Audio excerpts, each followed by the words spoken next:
Okay, good morning, everyone. Thank you for joining today. My colleague Davide sent you some messages in the chat, and while we wait for you to join, you can already find some information about today's session. Okay, wonderful. I see many of you that joined today.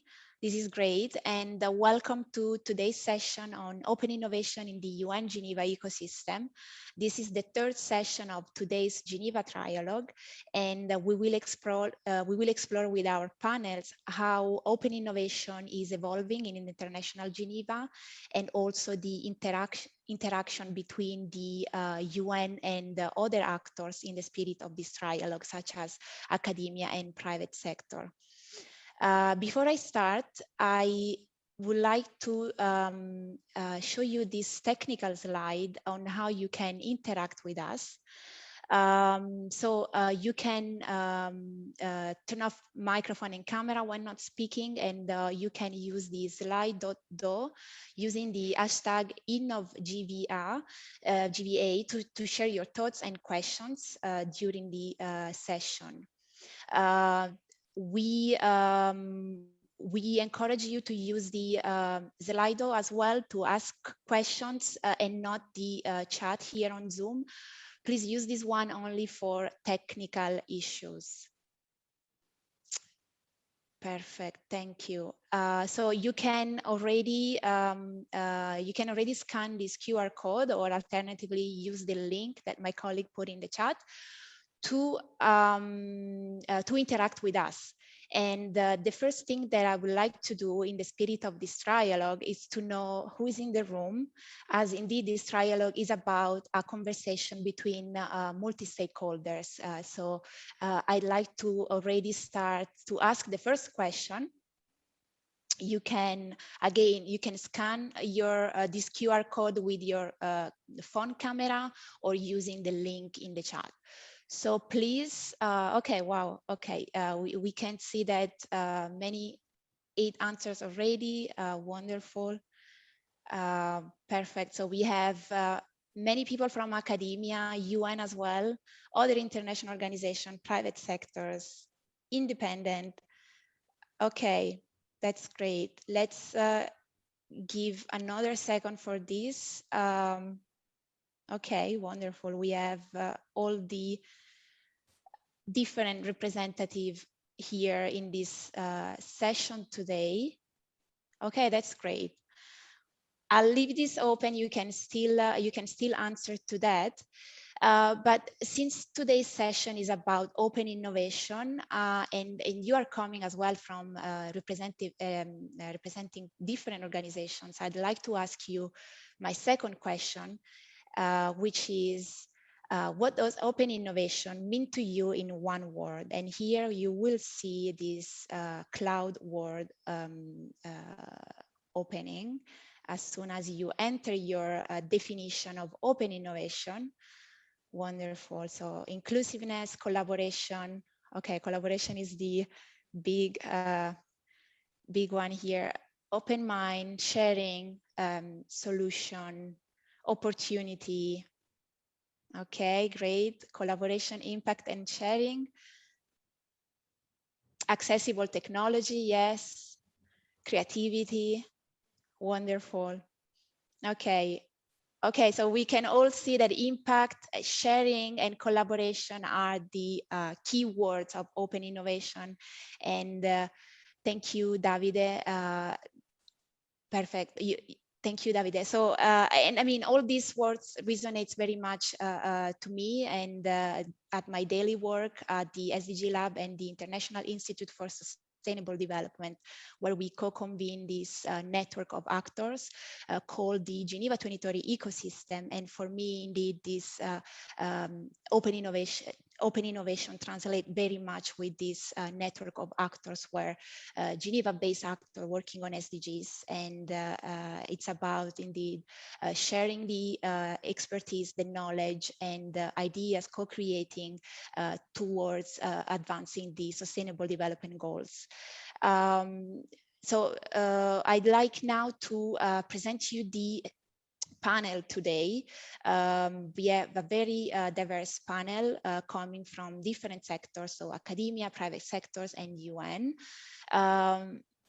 I'd like to start the session. My first question to Tina Ambos.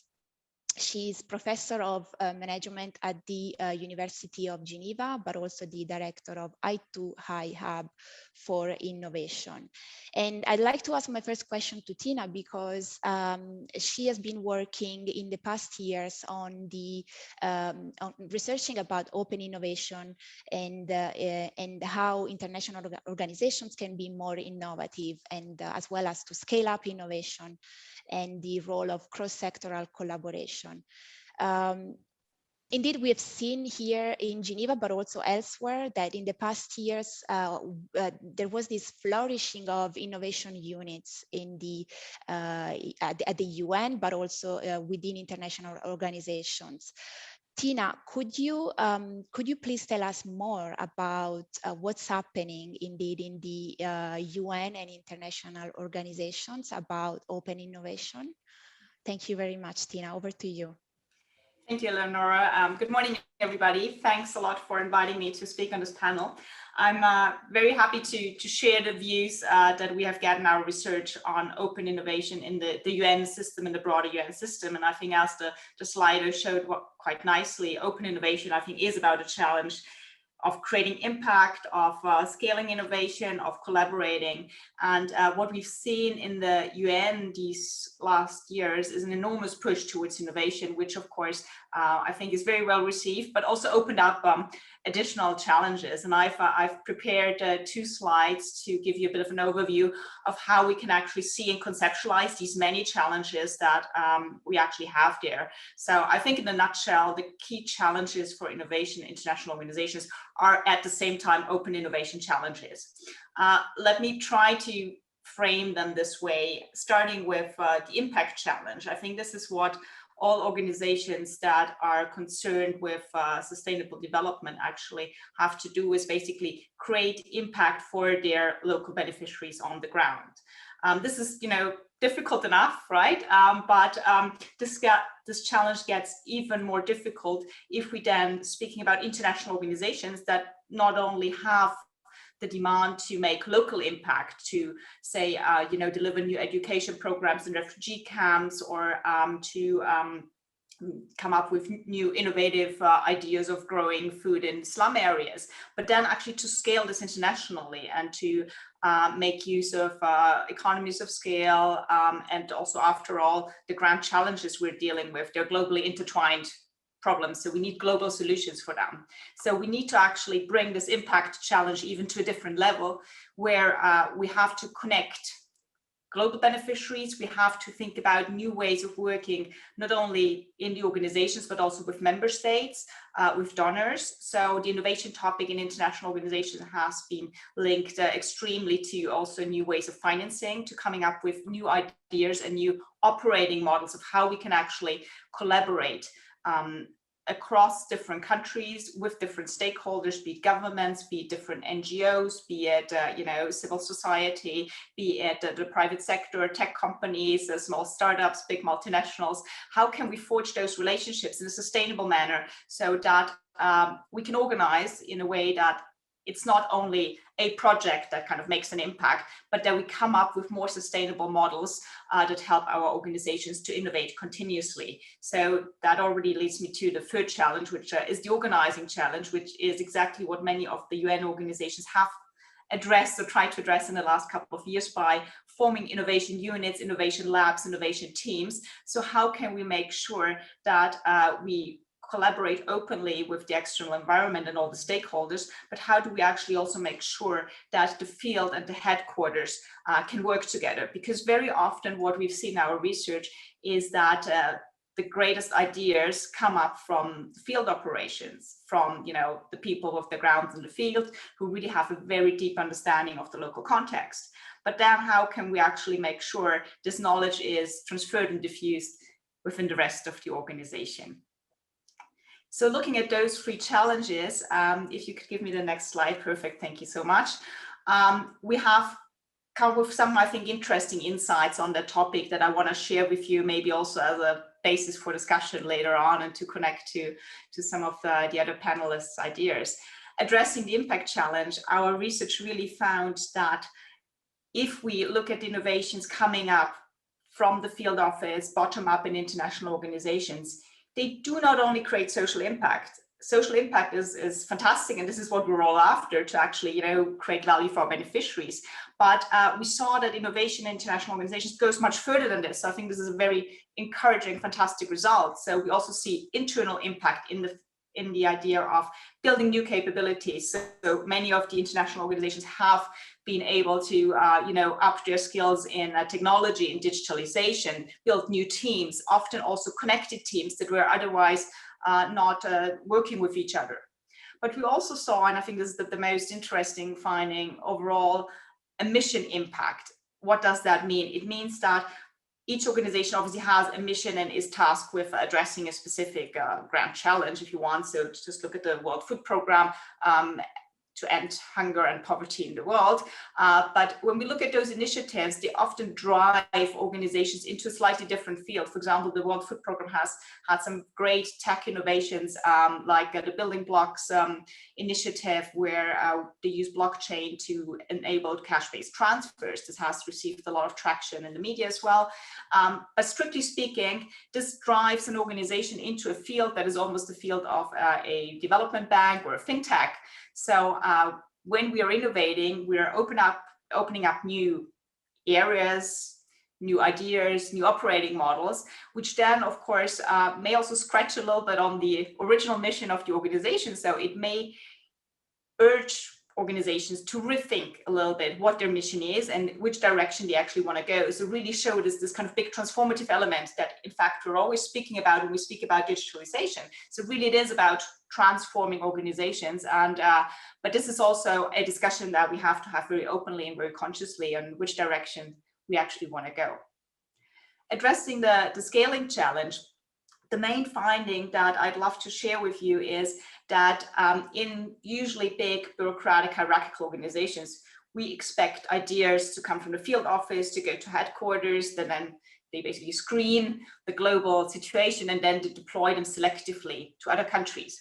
But we've also seen a process that is here on the right-hand side, where we see transfer of innovations from the field to the field. So from country to country, just without a lot of hierarchical involvement, people talking to each other and saying, well, we've applied this in Ghana, can we not also do this in Peru? So we've also seen very powerful organic scaling processes. And while all of these scaling processes have led to a social impact, we also see that only the process where headquarters or an innovation unit actually is involved will have this transformative impact I was speaking about before. So the internal building of capabilities, of long-lasting structures, and even mission impact. So this is something that we could only observe in scaling processes where an innovation unit or headquarters was actually involved, because it really is necessary to take a more strategic view on where do we need to deploy and foster innovation and where it may actually be, be fit for purpose. The third element, and I think this is the one that everybody is kind of, how should I say, that's giving the most headache to many people in the UN at the moment, is the organizing challenge, right? After the call of the Secretary General to say, well, we need more innovation units and every organization should have such a unit, we've seen a flourishing of new innovation teams, some of them informal, some of them formal, some of them at headquarters, some of them in the field. And we've come up with many, many different solutions of how to organize innovation. And I think this is fantastic. If you want to know more about the kind of comparative ideas, how organizations address this challenge, on our website of the I2I Hub, we have a full report where we compare the solutions of some organizations. But I'd love to end here with a provocative statement, because what we've really seen at the beginning, innovation in the UN was a lot driven by volunteers, informal teams, a lot of kind of team effort spirits. And of course, the more we formalize innovation into units, I don't want to say silos, but into dedicated entities in the organization, there is always this danger that we over-formalize, that we lock up ideas, and we end up with this, idea vault, where innovation gets siloed and stifled, and open innovation particularly is not able to take place. I don't think we are there in many organizations, but I think we critically have to think about how to organize innovation, which elements do we want to formalize in order to keep that open spirit of innovation that I think has proven very fruitful in the last couple of years. Thank you very much. Thank you very much, Tina, for this wonderful overview about open innovation in the UN, but also other international organizations. Please have a look at this website about this research on open innovation within the international organization. It's very, this is a great overview for me as well to ask the next question, because we've been talking about open innovation very recently, but also, I also would like to give you a concrete example of what open innovation means in practice, and this is something that Einar Bjorgo from UNOSAT, which is the UNITAR satellite analysis and applied research unit, has been working on in the past years. This is a great example of multi-stakeholder collaboration.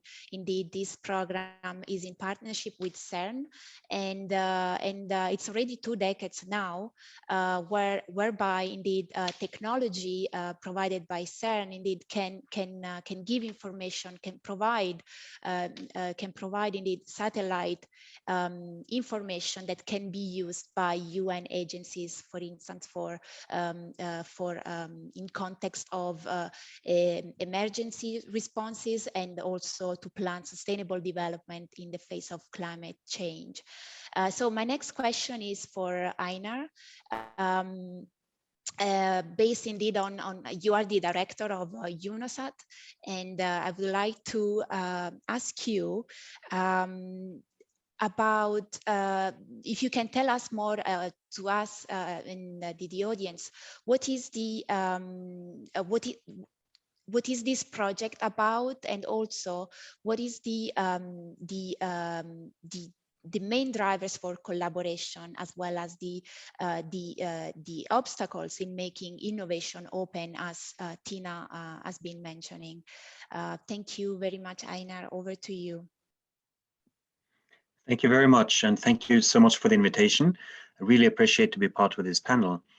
I remember the first time I went to UNOSAT. I had just done my contract with the UN Refugee Agency as a junior professional officer, and I had been asked to join UNOSAT, which I was very interested to doing.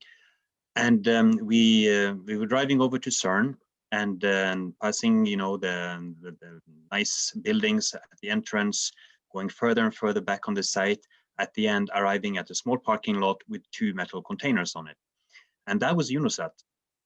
So, when it comes to innovation, when it comes to like a startup, let's say, feeling, UNOSAT has really experienced that. Since then, of course, UNOSAT grew with the great support of CERN. We grew into an entity that is now roughly 45 people, and we have our IT capacity, still hosted over at CERN, which we're extremely grateful for. So I think it's just in the DNA, let's say, of UNOSAT to do innovation, because we were a small team. We had to be innovative, and we have to be able to both use this new technology, fairly new technology. It's still 40 years old, satellite imagery technologies, but how to apply it in the UN system at the time was new. So we could do that because we are, we saw the potential of this technology for so many different applications within the UN system. And of course, in doing so, we realized that as a very small entity, we had to do this through partnerships. So throughout the 20 years now of UNOSAT, we have always been very closely linked to research projects, but at the same time, trying to, let's say, shortcut, if you like, the results from science, from academia, and applying that as soon as we can to various application areas within the UN system, and of course also to countries that actually need this. So from our side, it's all about partnerships, and as I said, I can give you some examples of this. We started quite early on with CERN, looking at crowdsourcing, looking at various ways of engaging the public citizen in order to help us. In that, we have, for example, an app called UN Assign, where crowds can support us with imagery taken from the ground, using their phones, I should say, so that that works over very low bandwidth, and we're able to do that. We recently, are involved in this explosion in Equatorial Guinea, and a few days after, we get images from the ground. So it actually does work, but it only works because we had this partnership approach. So I think that is extremely important. Other examples I'd like to bring to the table here is also a collaboration with UN Global Pools out of New York and their innovation labs that are spread around the world. We have also here developed artificial intelligence algorithms that are looking at how can you automatically detect shelters in refugee camps, because that is important in order to make sure that you can quickly map these camps and also help the UNHCR in doing so and having a good overview and a timely overview of this. And that, again, comes from a need. It was very interesting what Tina mentioned, although we are not there in the field, but the need we saw for this really came out of the Syria crisis, when lots of refugees crossed the border into Jordan, and especially one of the camps became a huge camp over just a couple of months. And in the end, it became, in terms of population, the 4th largest city in Jordan. And we had to analyze that camp over and over and over again. I think 20 times, actually, our analysts did, manually. Why? Because it was not just to add information. People were also moving within the camp. So in order to have this kind of information timely, let's say, provided to those who actually need it, yes, we saw that if we can do this automatically, we can really gain a lot of time and efforts. So that has been quite successful. There are still challenges. I'm not saying that AI and machine learning, is always better than the manual way of doing it, but we are gradually getting there. So I think that is also something that is quite interesting. In addition to that, we have now also done the same with in terms of flooding. Again, from a point of view that how can we do things more efficiently using more automated methods.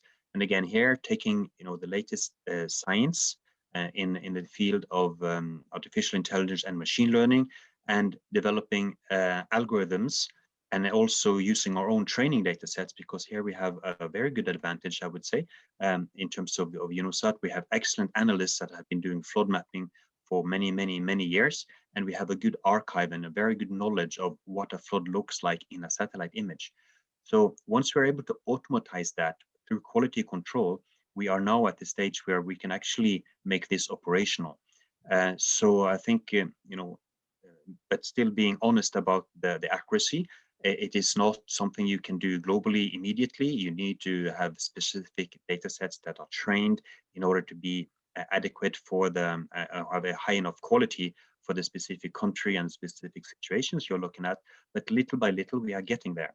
And again, we're getting there through partnerships. We work a lot with the universities in China, for example, and other actors are helping us out. Another element I would just like to also mention is called data cubes from satellite imagery. This is basically an interesting technology that we are now also applying to small Pacific islands for them to be more resilient towards climate change. And in doing so, we basically take the full stack of historical satellite images over a country. So you get all the images from a specific sensor taken. Here we also collaborate with the UNEP here in Geneva. and we are making sure that the imagery are analyzed, and you can therefore, for example, look at coastal changes over time. You can look at which areas are being encroached on in small Pacific islands, and from that information you can easily see what is changing over time, and you can then use this information to help the countries identify the villages under threat. And I've been to some of these villages myself, and when you look at this, you see how extremely vulnerable they are, and then you can use this information for informed decision making towards governments. So I think all these technologies together, it is extremely important to have this combination, and I totally agree with Tina. You have to have this combination of both from the ground up, but also to see how you can take that, I would say, that information and those recommendation and knowledge, how can you make that global? How can you have an impact globally, and in order to really scale it up? So it's really, and I think a lot of innovation is being done, but we still have a way to go in order to really put it and scale it up. That is often the challenge. Some organizations have been quite successful in that, and we would just like to really highlight the need to work in partnerships with this. And finally, also we are looking at more again research-oriented ways of innovation. We are collaborating with the University of Geneva and other partners in the Crowd for SDG project.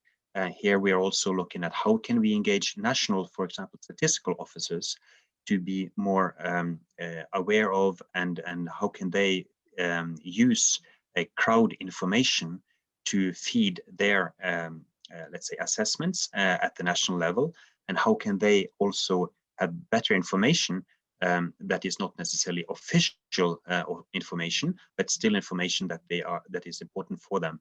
It can be environmental monitoring by citizens, and can be looking at waste management and things like that, for example. So really, I think it's a huge opportunity for us at this point in time to really use the Geneva ecosystem and other partners around in the world to be much more innovative.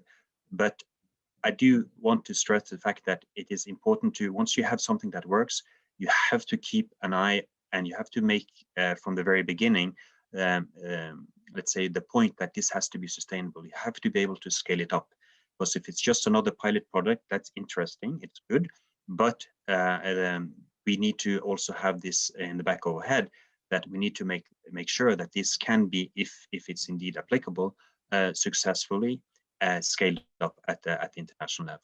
Thank you very much. Thank you very much, Einar. I mean, this was a really an interesting overview about UNOSAT and the concrete application, indeed, of satellite images. You've been mentioning a lot about the role of partnership and the role of, indeed, of science and academia in this important project. And I think this is the perfect segue, because my next two questions are indeed for Marieke Hood and Nicolas Seidler.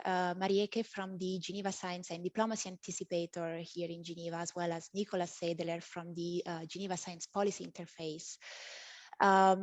We have been discussing a lot about the role of research, the role of academia, the role of science into the context of open innovation. Indeed, open innovation is about sharing the knowledge, and those two institutions, those two newly based institutions here in Geneva, are working on are institutionalizing a channel whereby the research and the science indeed can easily connect to the policy domain. And as you mentioned, this is important as well for the role of open innovation, as well as to scale up as well abroad. My question to my next question is for Marieke, but before I wanted to give a bit of a context, because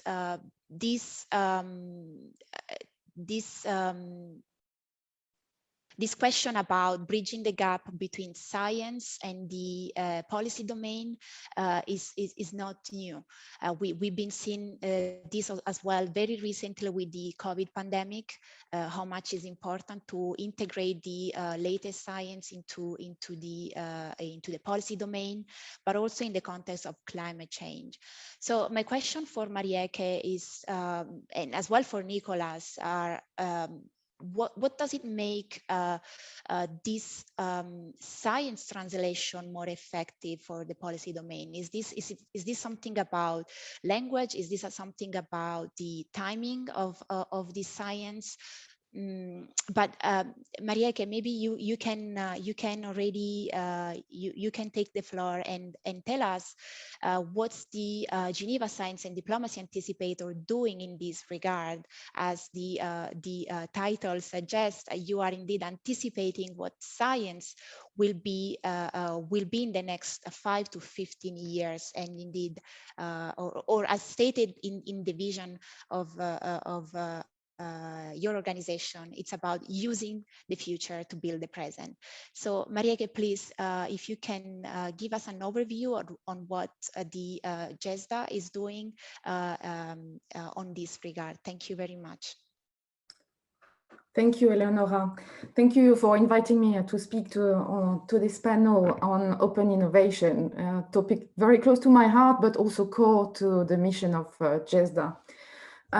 First, just a bit of context. GESDA, as you rightly said, the full name is Geneva Science and Diplomacy Anticipator, is a very new organization. We were created in September 19, and we were created as an independent foundation and a public-private partnership. So that already sets the tone, a specific tone for our activities. And it gives us a quite unique position in the science diplomacy scene. But further to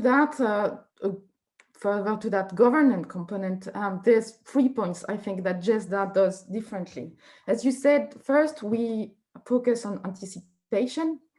The reason why GESDA was created in the first place was to respond to the challenge of this increasing speed that we all see that of science and technological breakthrough and advances.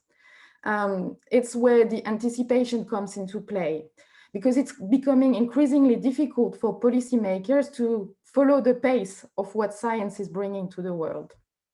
So when we started the activities of GESDA, the operational activities started in 2020, and our first exercise was to map what science is currently being developing in the R&D labs, the research and development labs around the world, that will be ready for implementation in 5, 10, 25 years. And a lot of those discoveries have the potential to transform what humanity, societies, and the planet will look like in the same time horizon. So it's central to GESDA's mission to first provide clarity on what science will bring to the world in the future, to then enable humanity to anticipate and to develop relevant instruments for those technological and scientific advances to benefit fully for the greater good of humanity. So that's my first point, the focus on anticipation. The second point, which is central to GESDA, is that we have an inclusive definition of diplomacy. So we're called the Geneva Science and Diplomacy Anticipator. Diplomacy, in our understanding of the term, goes far beyond the diplomatic circle stricto sensu. And that's where open innovation also comes into play. We embrace this evolution that Tina and Einar already mentioned, and they've worked in that spirit of partnerships. We embrace this new definition of this evolution towards an enlarged multilateralism, or a people stakeholder multilateralism, where, of course, We put the scientists, we give them a new role as actual stakeholders in diplomacy, but also we involve philanthropists, we involve entrepreneurs, civil society, extremely important. When Tina mentioned the innovations coming from the field, they're coming also from civil society and entrepreneurs who are not necessarily part of the big corporates who are very well introduced already within international Geneva, and also NGOs, etc. So as we said, this inclusive definition of diplomacy enables us to do a collaborative innovation. And I think it was the Director General of UNITAR this morning in his introductory speech who was saying the world needs more collaborative innovation. We hope we're doing this, and we think that as an independent foundation, we have the agility to work at the interface between those stakeholders, and mobilize them when needed for the specific needs of our projects. So that's the second point, this inclusive definition of diplomacy. And then the third point that GESDA is doing differently is that we are not only a do tank, but a think tank, sorry, but we are also a do tank. Our ambition is not just to facilitate innovation, but also to actually do innovation. And our mission statement says anticipate, accelerate, translate. So the translate element of the mission is extremely important to us. As you rightly mentioned, the GESDA is aiming at fostering a dialogue between diplomacy and the scientists, but this dialogue aims at generating ideas of solutions or innovations that can help humanity benefit from scientific advances fully. But we don't stop there. What we do on top of that is we translate those ideas into action. We want to bring them to the real world. And we do that by mobilizing the philanthropists, entrepreneurs, diplomats, and the civil society, as I mentioned earlier. It's also why we have an impact fund. This impact fund gives us the financial capability to finance the actual creation of those solutions and innovation. So yes, so to summarize what GESDA does differently, those 3 points: anticipation is the core of our core engine. The second point is inclusive diplomacy. And the third point is we are do tank. Thank you very much, Marieke. And yes, indeed, it's very important to, as you mentioned, that in order for science to be applicable, it's important to anticipate indeed what the science will look like, so that it's ready to be translated into the policy domain. For this, I'd like now to give the floor to Nicolas Seidler, because he's the director of the Geneva Science Policy Interface. Is an independent platform based here in Geneva. And he's been working indeed on making this policy and science interaction more effective.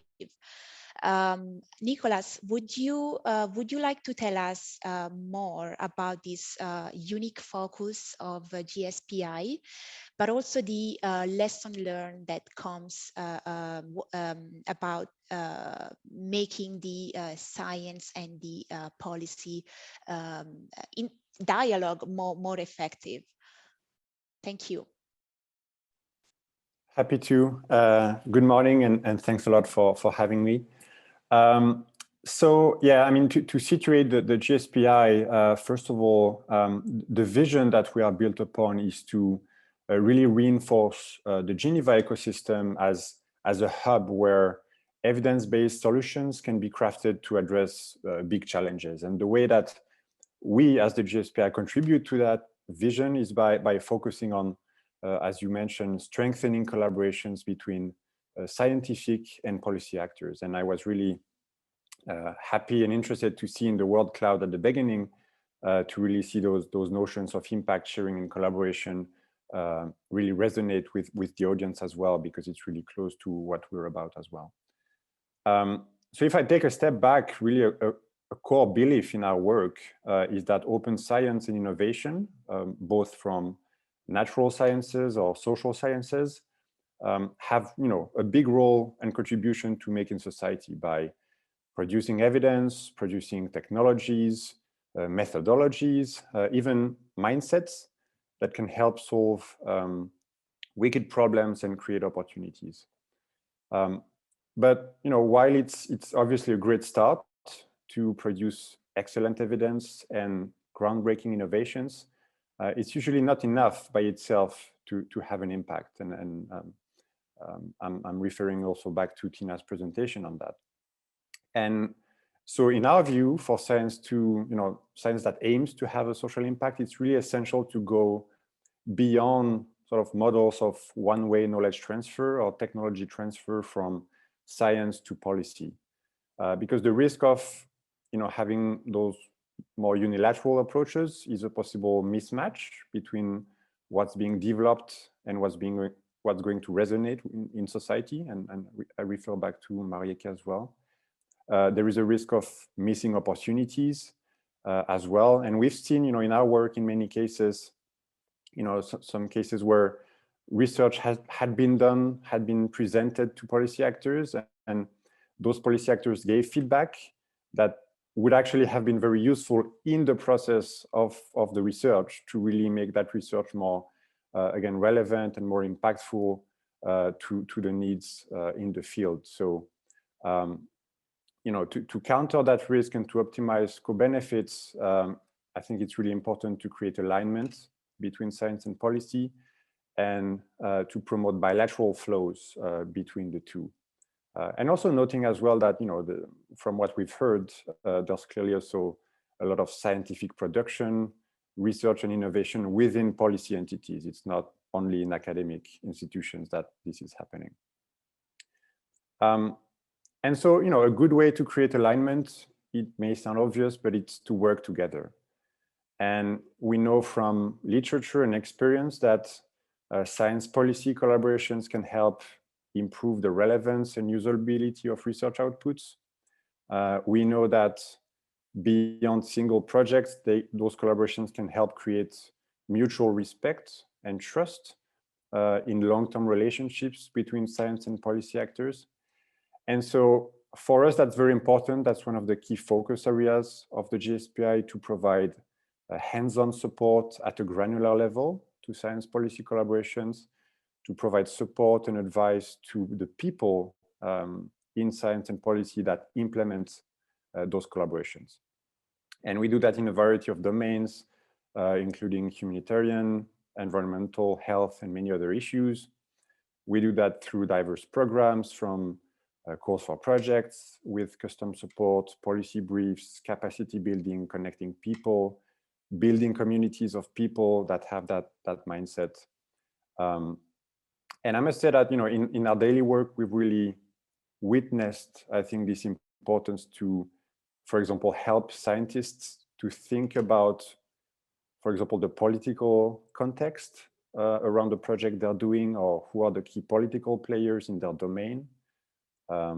That's very important. That's not something necessarily you're trained to do, especially maybe in more in natural sciences than political science.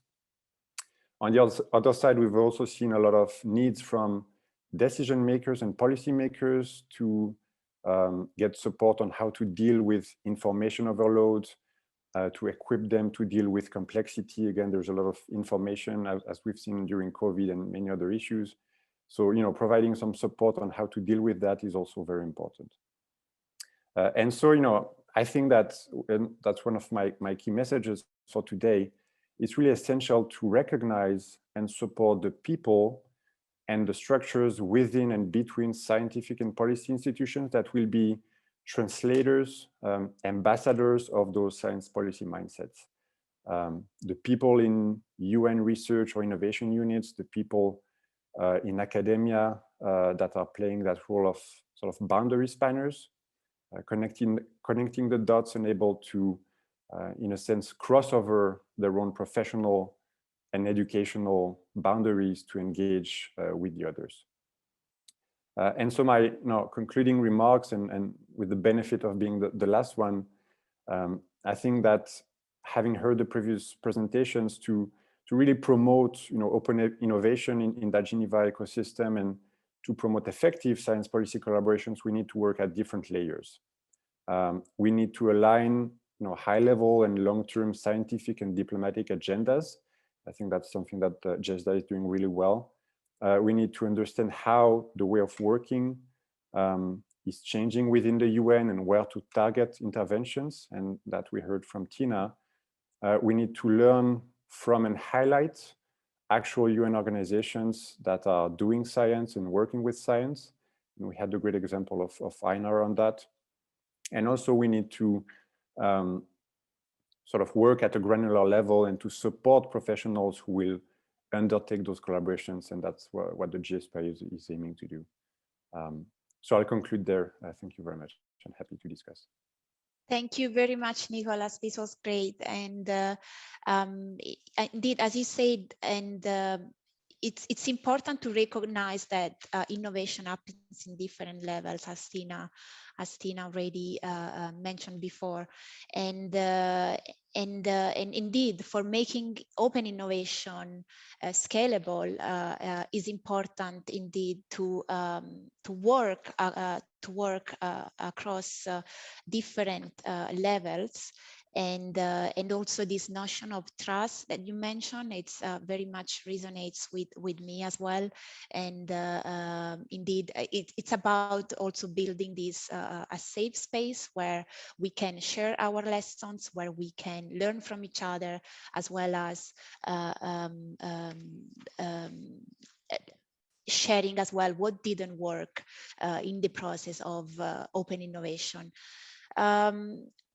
We are perfect on timing. I think we have only 7 minutes before the next session starts, and I'd like to switch to exactly to the Q&A. If we can already see, okay, perfect. So we can already see some of the questions, so please feel free to ask other questions. I think we can maybe ask the first question to Marieke. Indeed, if you can, you already, I mean, you explained the role of GESDA, and do you have any concrete example about projects that you plan to support in the next years? Thank you. I'll try to be quick if we have only 7 minutes, but happy to connect with whoever asked the question to explain further if they feel like it on LinkedIn or other channels. So just in terms of topics, what GESDA addresses, we have 4 platforms. We have the first platform is advanced AI and quantum technology. Second one is human augmentation. Third one is eco-regeneration and geoengineering. And the last one is science diplomacy per se. So an example for of project, or what could be a project, we know that science at the moment is working on brain-machine interface, right? So we know that there's also some companies who are doing great research in this field. So in 10 to 25 years, it may be possible that those technologies could be used one way or another in a very positive way, helping solve Alzheimer's issues and so on, or in a more difficult way, or not so well-oriented way.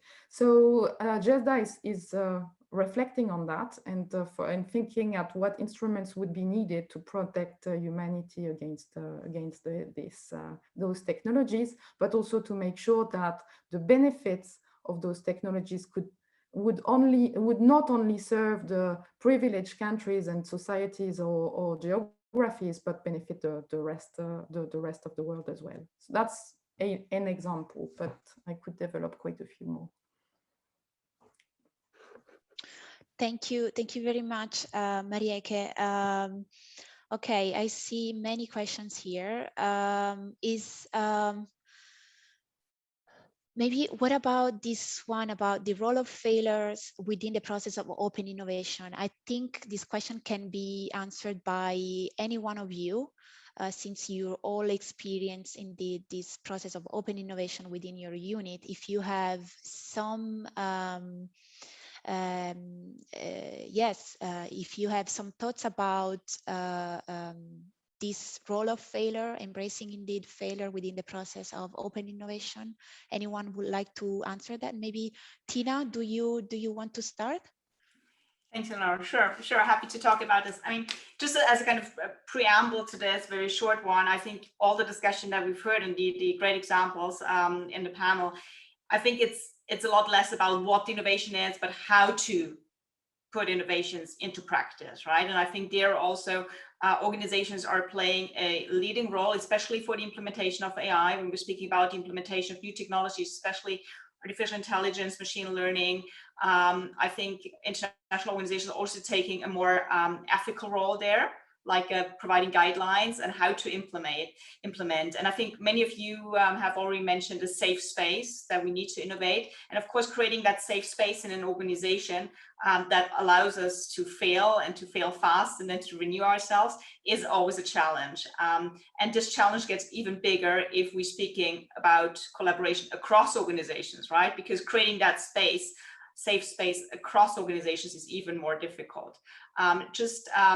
I let all the others also comment on this, but as a very kind of interesting example, within the UN ecosystem, I've seen is that the UN has pushed recently for more agile work methodologies, and we've had the pleasure to collaborate as the I2I Hub with a project of a secretariat where they tried agile work styles, and I think this has really helped this notion of failure, even if you're working in a big bureaucracy, even if you are working in an organization that usually does not tolerate risk.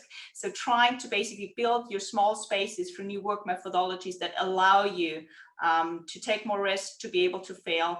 I think this is probably a better avenue to realize this than to try to transform the entire big organization first. Thanks. Wonderful. Thank you. Thank you, Tina. Maybe one question to Nicolas about the what's the biggest policy challenge for multilateral organization in this post-COVID world? If you like to answer on that.